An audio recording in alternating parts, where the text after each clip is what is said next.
बच्चों अब इस टेबल पर आधारित प्रश्न क्रमांक दूसरा हम करेंगे। दूसरे का पहला प्रश्न है 4/5 tan स्क्वायर 60 धन 3 साइन स्क्वायर 60 का हमें मान ज्ञात करना है। तो बहुत ही सिंपल, अगर टेबल आपको मालूम हो गया, मान मालूम हो गया, तो ये बहुत ही सिंपल प्रश्न है बच्चों। 4/5 वैसे ही लिखेंगे। tan 60 अब है। अब tan 60 का मान इस टेबल में tan 60 कहाँ पे, ये tan है और tan का 60 के नीचे क्या है, करनी में 3, तो करनी में 3 लिखेंगे हम। और ये वर्ग है तो इसका भी वर्ग होगा, फिर प्लस, फिर 3, फिर साइन 60 है तो साइन को पकड़ो, साइन कहाँ पे, यहाँ पे है। अब 60 के नीचे आ जाओ, क्या है साइन 60 का मान, करनी में 3/2, तो करनी में 3/2 साइन का वर्ग है ना, तो इसका भी वर्ग हो जाएगा बच्चों। अब 4/5 गुणे करनी में 3 का वर्ग 3 हो जाएगा, धन 3 गुणे करनी में 3 का वर्ग 3, 2 का वर्ग 4, तो अब 4 त्याय 12/5, 3 गुणे 3 9/4। अब क्या करेंगे बच्चों, यहाँ पे तिर्यक गुणा करेंगे।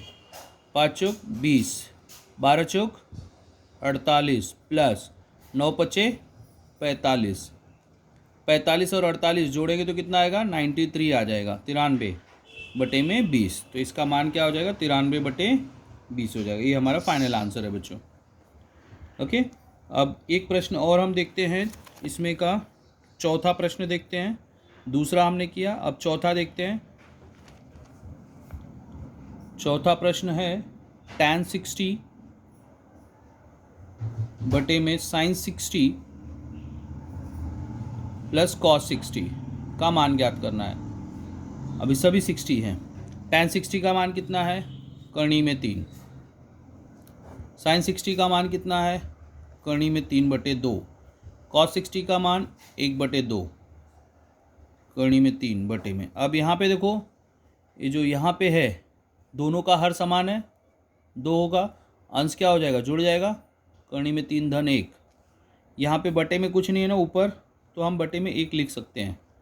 तो करनी में 3/1, ये भागे का चिन्ह है, वो गुणे होगा तो ये नीचे वाला भिन्न क्या हो जाएगा, उल्टा हो जाएगा, 2 करनी में 3 धन 1। ओके, अब करनी में 3 गुणे 2 क्या हो जाएगा, 2 करनी में 3, और 1 गुणे करनी में 3 धन 1 वही रहेगा, करनी में 3 धन 1। ये हमारा फाइनल आंसर है। समझ में आया, दूसरे का पहला और चौथा। और सभी प्रश्न भी ऐसे ही हैं बच्चों।